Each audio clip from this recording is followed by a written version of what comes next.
Alright gang, I'm back. I haven't done a video in a really long time. I actually just redid them, but my phone didn't die, but it ran out of space right in the middle. So I figured I'd at least do when I'm driving home. It's a little bit of a drive, so might as well get it out of the way. So I haven't done a video in a really long time. It's been one of the most fucked up times of my entire life. It's been like my panic disorder came back, and I had a whole bunch of other issues I found out I have that just... I got the shit beat out of me when I was really young, like before I can remember. So there's new things I'm dealing with that I didn't know I had to deal with. So I was working for a water company, and then things were going okay. There wasn't nothing wrong with the job. And then I got a better job at another water company, being a supervisor for a warehouse and a sales manager. And the job only lasted 3 months because the warehouse was losing like $30,000 a month, and he had to make cuts. Like there was nothing he could do. Like the company was going to close if he didn't do something drastic, because the old owner just didn't. He was a millionaire. He didn't give a shit. So I ended up losing that job, and it made me realize, like, for the first time in my life, I had a good job making really good money with a potential career and all this other shit, and then that's gone. Now I'm 37. And my landlord, who is a cool guy, but he just got tired of having all these properties and having to fight with tenants to get money out of them, and then things kept falling apart on the houses, and he just couldn't do it anymore. So he gave up all of his properties, and then I didn't have a place to live. So I have no job, no place to live, and my panic disorder came back because I got really depressed. Like I normally get depressed once in a while, like anybody else. Everyone gets a little blue. It's not a big deal. But then this was the one time I think I really got depressed, because I didn't even feel human. I didn't even feel alive. Like I would get up in the morning and go, what is the fucking point? And I'd even feel like life isn't even real. Like, am I awake right now? Like, I'm just, all these little things like that. So then on Christmas time, I'm going out with the girlfriend to go to her parents' place in Halifax, and we're driving, and my stress level is really high. So I started smoking for like 2 weeks, and I don't smoke. I'm not a smoker. But for whatever reason, like say if I'm really stressed out, I'll have a cigarette like once a year, and it'll give me this huge head rush, and I just calm down. So anyway, I'm smoking, and we're gonna go to Halifax, and I'm starting to get anxiety just from thinking I'm gonna be driving far away, like, ah. So my panic disorder, about halfway there, and it fucking kicks into overdrive, and the only thing I could do is get out and start running. So I'm running, and after about 10 minutes of running around the parking lot, you know, I'm finally calm enough. Like it's one of the only things I can do. I just start running. I have to. And then what I started doing with my panic disorder is like feeling where it came from, because it always comes from the same spot in my stomach, just right below the sternum, right around there. Anyway, I started going, okay, I know this is coming, freaking out, and then, okay, feel where it's coming from. Let's try to figure this out. So I started thinking about it and feeling it and going, okay, I know where it's coming from.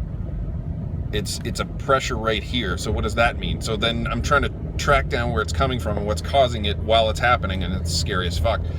So I figure one of the things is, it feels to me like something is grabbing my, like, you know, whatever the inside you can grab, like say the soul, whatever it is. It feels like somebody's grabbing that and just squeezing it.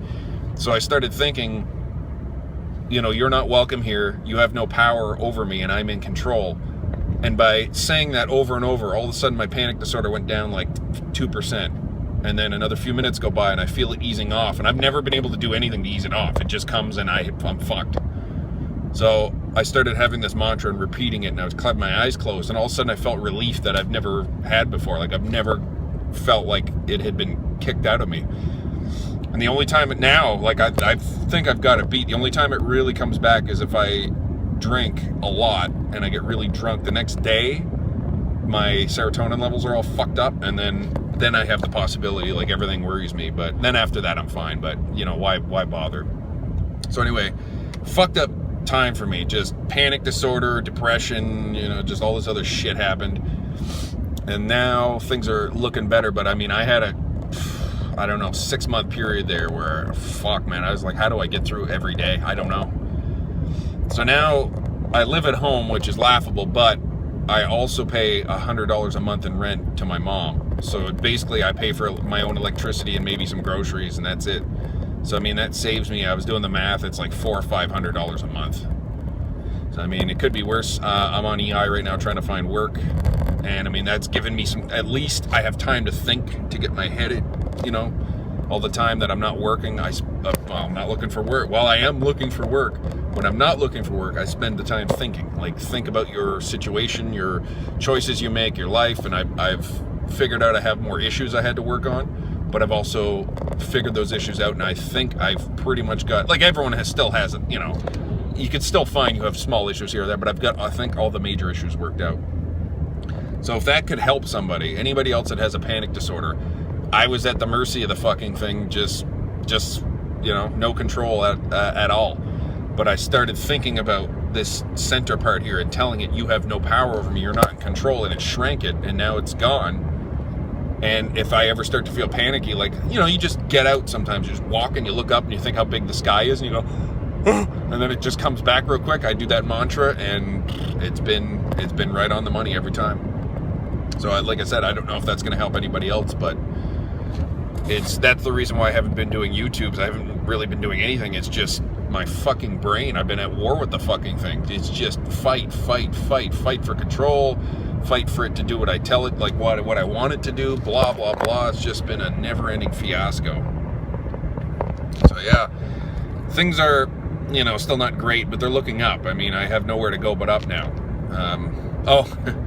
Another fucked up situation, which is really funny. I do a bit in my act when I talk about men wearing tampons. Well, let's just say this one hits close to home because I don't know why. I had a pint of vodka, which is not a lot of booze for me. I can usually drink half of a quart and still be okay the next day. Like, I have a decent alcohol tolerance. Drank that pint, I mean, sorry, which is not a lot of booze for me. And in the middle of the night, about 4 o'clock in the morning, I wake up and I got a bit of a headache. And I'm like, oh, that sucks.